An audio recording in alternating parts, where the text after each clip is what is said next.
नमस्कार, मी सद्दाम सिमुल्ला. आपण पाहतात SM नेटवर्क पुस्तक पीपल मराठी. चला तर पाहूया आजची ठळक घडामोडी. इचलकर येथे राजकीय वादातून 2 गटात हाणामारी, 4 चाकी व 2 चाकी गाड्यांचे नुकसान.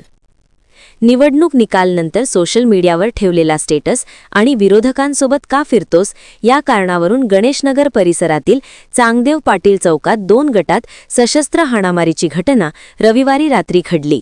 यामध्ये 1 जण जखमी झाला असून दोन्ही गटातील 21 जणांवर शहापूर पोलीस ठाण्यात परस्पर विरोधी गुन्हा दाखल करण्यात आला आहे.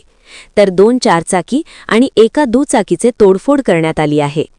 याबाबत पोलिसांतून मिळालेली माहिती अशी: नितीन बापू क्षीरसागर, वय 45, राहणार चांगदेव पाटील चौक, यांच्या फिर्यादीनुसार रविवारी रात्री 10 वाजण्याच्या सुमारास राजू चव्हाण, विजय चव्हाण, विनोद चव्हाण, स्वप्नील चव्हाण, संजय चौधरी, सर्व राहणार गणेशनगर यांच्यासह अनोळखी 10 ते 15 जणांनी क्षीरसागर यांना तुझ्या मुलाला मस्ती आलिया, जांभळे साहेबांसोबत फिरत होता, प्रचार करत होता, तू लई मोठा झाला काय असे म्हणत अर्वाच्य भाषेत शिवीगाळ केली.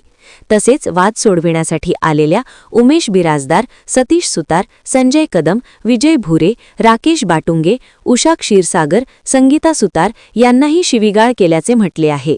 या प्रकरणी राजू चव्हाण यांच्यासह 15 जणांवर गुन्हा दाखल करण्यात आला आहे.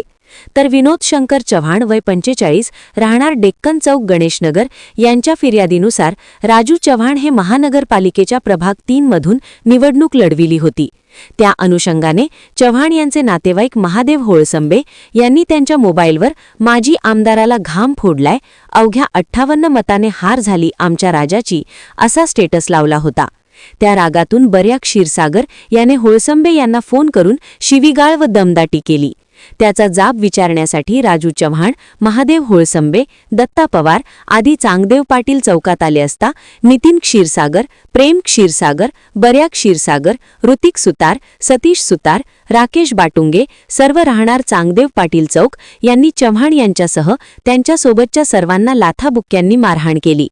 आम्ही जांभळे साहेबांचे कार्यकर्ते आहोत, आता तुम्हाला दाखवतो असे म्हणत काठीने, दगडाने 2 चारचाकी व 1 दुचाकीची तोडफोड केली. तर नितीन क्षीरसागर याने खुरप्याने केलेल्या हल्ल्यात विनोद चव्हाण यांच्या हनुवटीवर वार केल्याने तो जखमी झाला आहे. या प्रकरणी 6 जणांवर गुन्हा दाखल करण्यात आला आहे.